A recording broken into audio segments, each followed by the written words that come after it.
Februari 2024 kali ini kita berada di lapangan SMP Negeri 4 Yogyakarta akan melaksanakan pemilihan Ketua OSIS tahun 2024-2025. Kegiatannya diawali dengan orasi siswa-siswi perwakilan dari calon-calon Ketua OSIS. Terdapat 6 calon Ketua OSIS untuk tahun ini.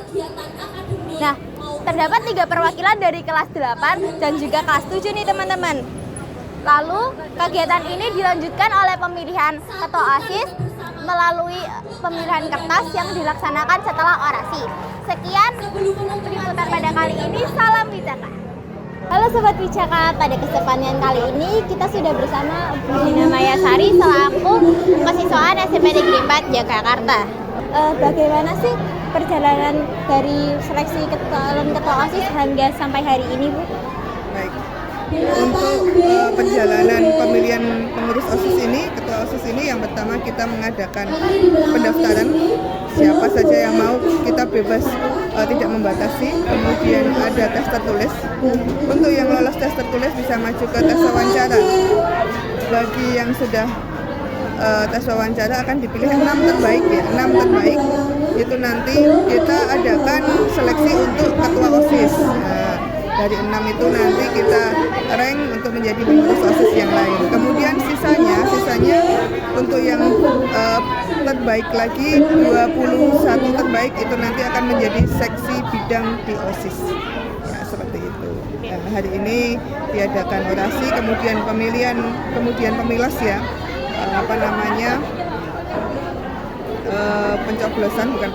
Pencontrengan. Nanti hasil yang terbanyak itu akan menjadi Ketua OSIS. Oke. Untuk persiapan hari ini itu seperti apa aja sih Bu untuk hari ini?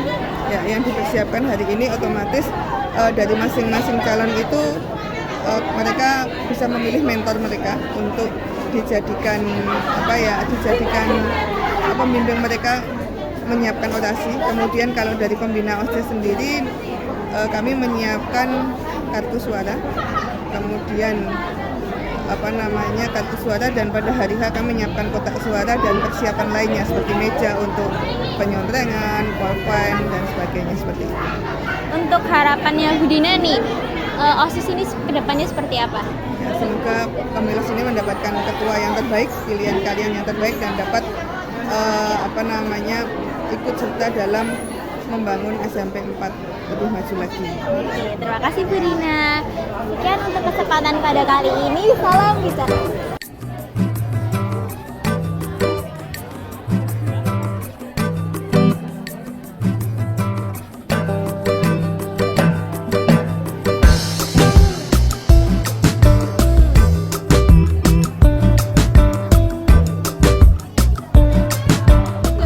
Nah, sekian banyak serangkaian untuk memilih calon ketua OSIS kita yang ada di sini.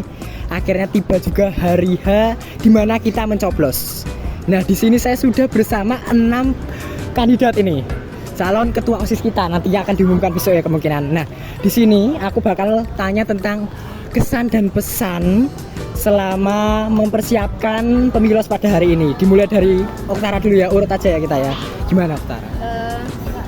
Saya benar-benar menyiapkan pemilu ini dengan sangat matang. Walaupun bagi saya tadi orasinya itu kurang, tetapi saya sudah bangga terhadap diri saya dan saya senang terhadap tanggapan-tanggapan siswa-siswa SMP Negeri 4 Yogyakarta terhadap orasi saya. Oke, terima kasih Oktara. Selanjutnya ke pasangan nomor 2 ini. Calon nomor 2 ya. Langsung aja. Baik, pesan kesan saya setelah orasi ini ya, saya rasanya kayak sudah plong banget, soalnya saya itu kalau boleh cerita 1 minggu menuju orasi ini tuh saya sangat berlatih keras sekali, sampai akhirnya pas hari ini udah orasi itu rasanya sudah lega sekali. Aku sih ya sama kayak Oktara tadi, udah disiapkan dari lama, cuman kayak tadi kayak kurang seru aja, kurang ya gitu. Tapi ya aku tadi sebelum orasi itu sempat gemeter dulu, panas dingin ya, karena nervous ya, karena baru pertama kali juga nyalonin jadi calon ketua OSIS. Nah, gitu aja mungkin dari aku. Kalau saya mungkin agak sedikit kecewa karena aku tuh udah berusaha tadi malam, tapi setelah orasi tadi tuh kayak banyak kata-kata yang nggak aku ucapkan. Jadi aku agak sedikit kecewa. Kalau saya itu dalam menyiapkan orasi itu seru tapi juga sedikit melelahkan.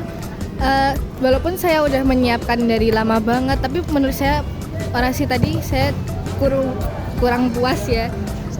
Kurang gimana? Ada kata-kata yang nggak saya ucapkan pas orasi tadi juga agak gemetar juga.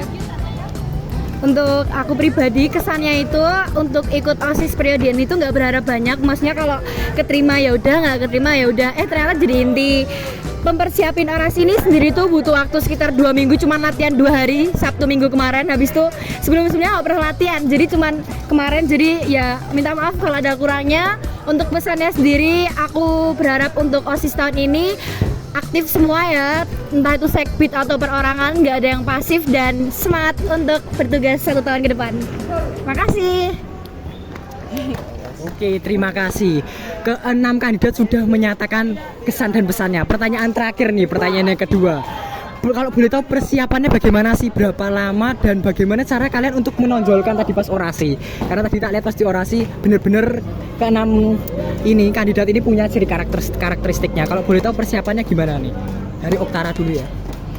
Saya benar-benar mempersiapkan orasi ini selama 1 minggu dengan dibantu oleh teman-teman saya dan terutama guru-guru juga. Terus yang untuk saya tonjolkan itu adalah komunikasi kepada audiens. Itu sangat perlu saat kita eye contact dengan audiens, agar mereka tuh lebih percaya bahwa saya bisa menjadi ketua OSIS yang terbuka kepada siswa-siswi SMP Negeri 4 Yogyakarta. Terima kasih, Pak Aski. Persiapan saya itu cukup dengan kita ulang-ulang aja. Kita kalau untuk orasi kita tuh nggak perlu menghafal satu utuh teks. Jadi untuk saya sendiri ya, saya itu menggunakan metodenya kita pahami dulu poin-poinnya. Misalkan visinya itu poinnya ada di sini, misinya ada di sini, prokernya ada di sini. Nah, dari poin itu kita kembangkan menjadi kata-kata.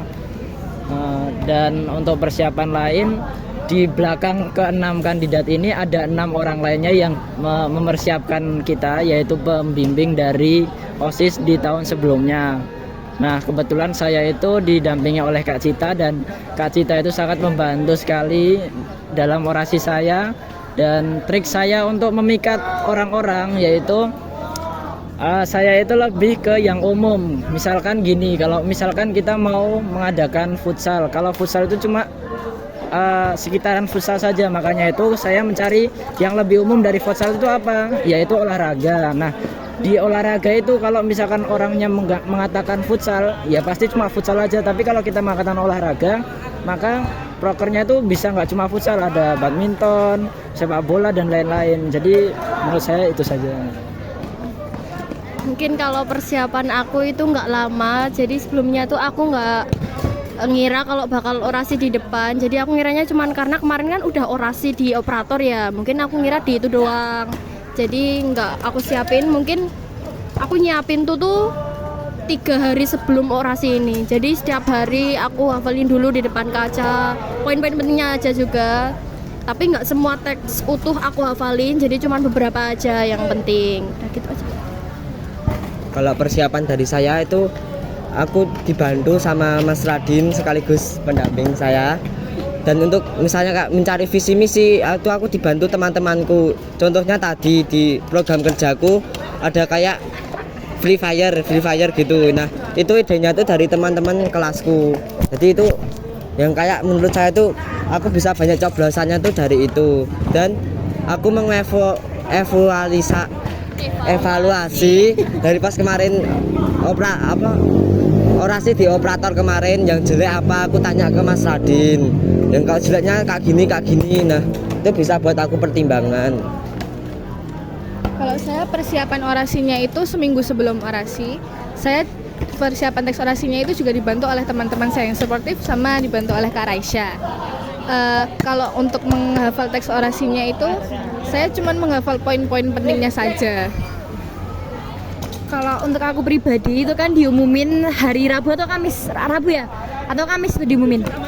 Waktu Rabu, hari Rabu itu kan diumumin, pas itu aku nggak masuk kebetulan, jadi aku kurang tahu perlu apa aja. Hari Jumatnya aku masuk, itu dikasih tahu sama Kak Akila perlu apa, dan pulangnya aku langsung ngebut, bikin orasi, bikin pamflet. Pokoknya hari Jumat itu benar-benar semua udah selesai dan aku tinggal perlu menghafalkan poin-poin dan apa sih yang perlu aku persiapkan gitu. Terus juga alhamdulillah punya teman-teman dan keluarga yang suportif, selalu meyakinkan kalau aku bisa dan nggak perlu takut untuk mencoba gitu. Walaupun ini pengalaman pertama tapi cukup mengesankan dan memberi aku tuh banyak pelajaran kalau kita tuh harus cari cara biar orang-orang tuh tertarik dan memilih kita.